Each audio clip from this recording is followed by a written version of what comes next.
Bienvenue au PAD, le pavillon des arts et du design et cette parenthèse enchantée, parisienne ou, selon la saison, londonienne, où l'on se perd dans des propositions plus intéressantes les unes que les autres depuis maintenant 20 ans.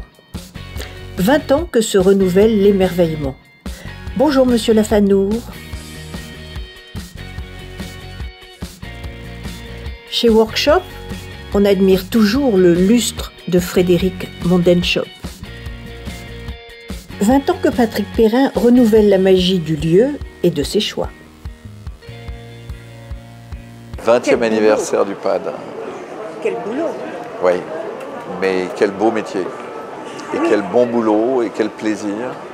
Et quel plaisir d'avoir amené l'ensemble des jeunes marchands que j'ai rencontrés il y a 20 ans jusqu'à aujourd'hui, pour la plupart.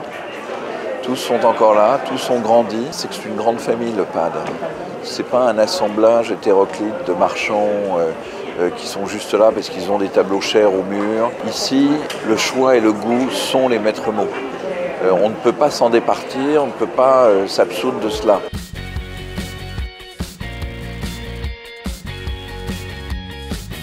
Ici, l'enchantement passe par l'exotisme de l'Afrique, de l'Océanie et de l'Amérique du Nord.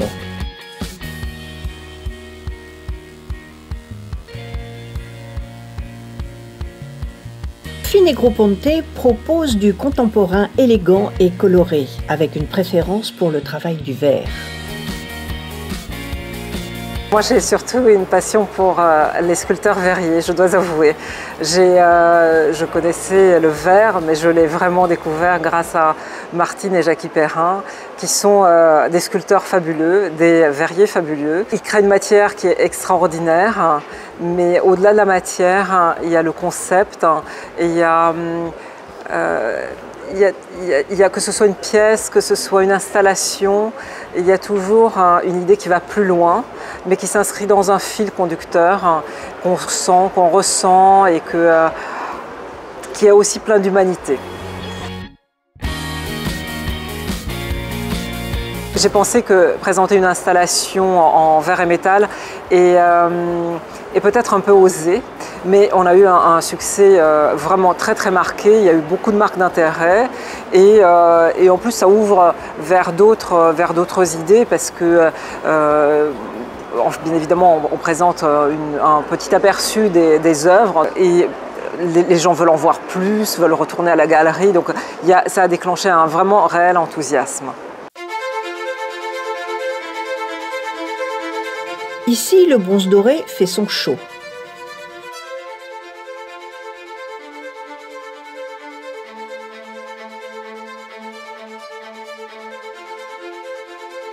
À la galerie du Monteil, le bronze est la vedette de cette galerie, un travail très nouveau qui retient l'attention.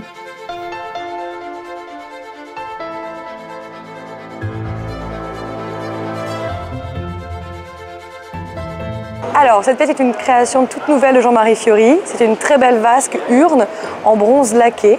Donc toute la structure est en bronze évidemment. Et l'artiste a fait un travail de couleur très impressionnant avec donc cet orange vif qui vous saisit et qui a travaillé ensuite chacune des têtes, donc les têtes de bélier et les têtes de monstre avec une laque mate et une laque dorée pour apporter cette couleur et ce travail vibrant qu'il s'est apporté à ces têtes fantastiques. Galerie Bouissé nous subjugue avec des bijoux sublimes des années 30, 40, 50, 60 même. C'est très beau.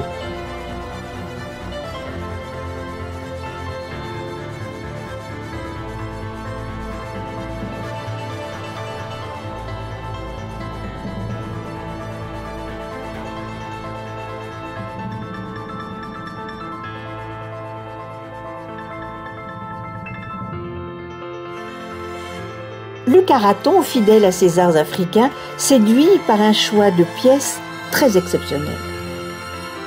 Je suis venu tous les ans à ce salon que j'adore, que je trouve charmant. La majorité, c'est le design, c'est le contemporain. Et j'ai toujours trouvé que l'art africain avait cette espèce de magie de réussir à se mixer avec tout type d'art et à se mélanger de manière brillante. Et je me suis dit, par contre, mon défi cette année, c'est de mettre des objets qui ont l'air décoratifs, mais qui sont tout à fait des objets authentiques.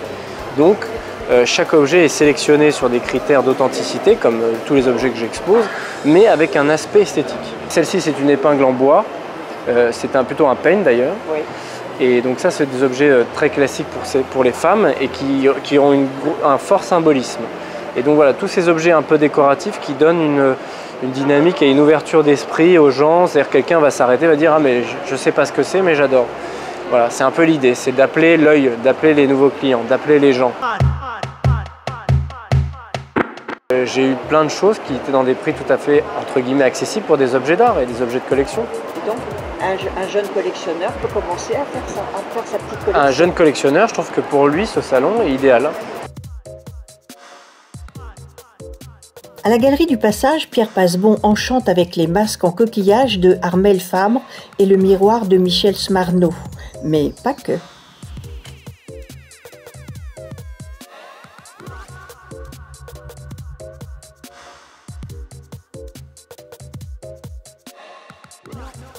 La maison Rapin est connue pour ses choix élégants. Philippe Rapin, cette saison, s'est fait plaisir avec une pièce unique et exceptionnelle.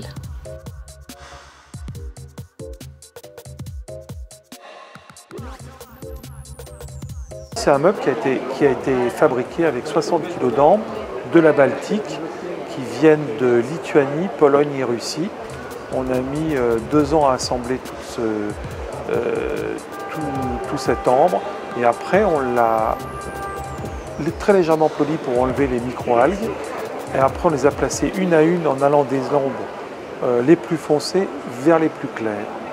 Et c'est monté sur une structure bois avec un entourage en laiton patiné.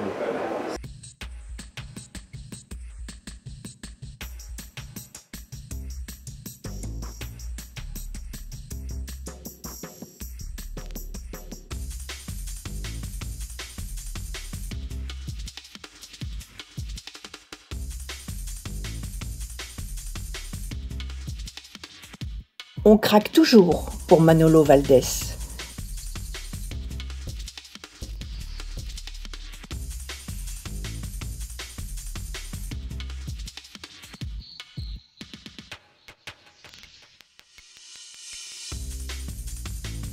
Stop à la galerie Dutco, il y a toujours une surprise.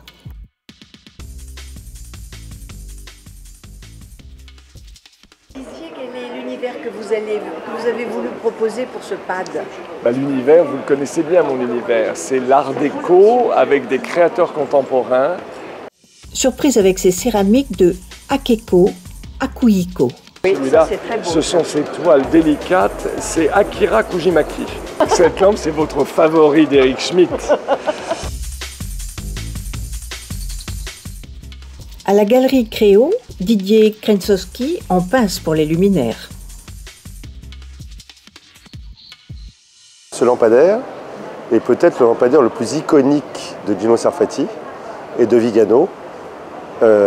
Parce qu'en fait, on est en 51 et là, il pense à éclairer au mieux. C'est-à-dire qu'il y a un côté, vous avez une liseuse et de l'autre côté, un grand éclairage. Donc, et vous pouvez le jouer avec comme vous voulez. Donc, en fait, il pense toujours à se dire comment j'éclaire au mieux, quoi. C'est pas de la décoration, même si c'est très beau. C'est, je pense, à éclairer les gens au mieux.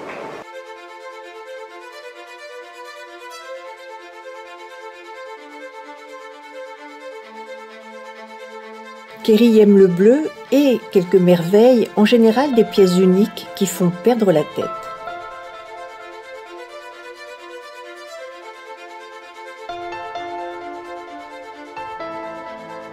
L'éclaireur étonne et surprend toujours. Nous, on craque sur la table en marbre de Bernstorm. Mais le pad, c'est une grande histoire d'amour. C'est pas une histoire de commerce, c'est pas une histoire d'argent. C'est une histoire d'amour, d'affection, d'amitié. Et c'est une histoire d'art de vivre. C'est ça, c'est le maître mot du pad, je crois, c'est l'art de vivre. Un art de vivre où il n'y a que du beau et que de l'innovation. Et le beau est une énergie qui tire vers le haut. On en a besoin ces temps-ci. Merci Patrick.